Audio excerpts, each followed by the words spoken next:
You say that I'm talking myself out of trying alternative treatments. No, I'm not. Well, I am, yes.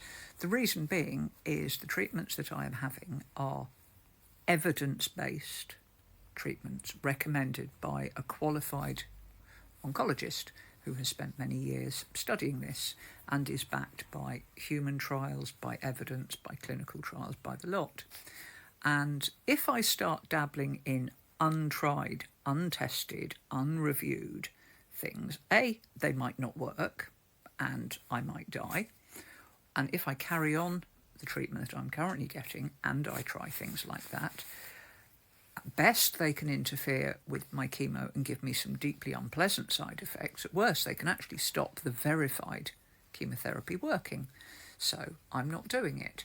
You say if you had cancer, you'd try anything, and possibly, but you wouldn't try if you were given the choice of two treatments, one of which was, we have evidence that this will work in a number of people, it will increase your survival chances from 10% to 25%, or one that we have absolutely no figures for whatsoever because, quite frankly, we don't know.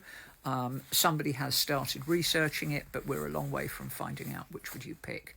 And you say, what gave me the cancer in the first place? Well, cancer's not a disease that you can catch. Cancer is a way that cells develop. I think I've explained this before.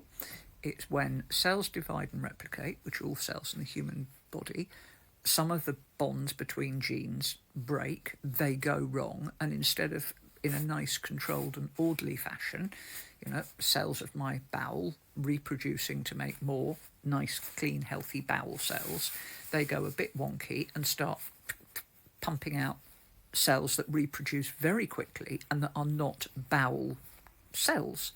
And the reason that they are so deadly is that they reproduce very, very quickly, and they take a lot of energy and they interfere with the normal functioning of your bowel, and they've got to get bigger and bigger and bigger really quickly, and they take lots of energy. Now, I don't know what caused my cells to go definitively wonky. There is a possibility I have a genetic defect called Lynch syndrome, for which I will be having genetic tests very shortly. The most likely and the most normal thing is pure age, because the more times cells divide, the more likely you are to get faults throwing up. And cancer is a disease that shows up in older people, and like it or not, I'm 60. And the other one is I smoked like a chimney for 40 odd years. I was a heavy smoker. Smoking is a known carcinogen. Other than that, I've lived quite a healthy life. I'm fit and I'm active and I eat a reasonably good diet.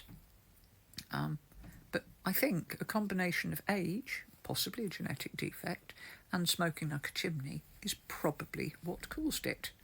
But like I said, I am going to stick to things that a very well qualified oncologist suggests will give me the best possible chance.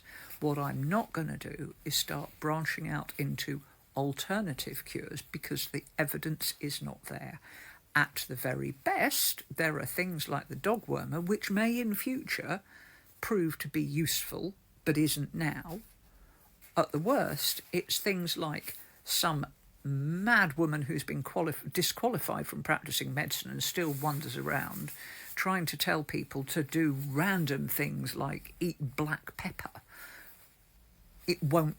That will not definitively cure cancer, okay? Let's just get out there. It won't do it. Putting castor oil patches on malignant breast lumps will not get rid of them. And if you rely on that, you may well die when, had you obeyed the instructions of your oncologist, you could have carried on living.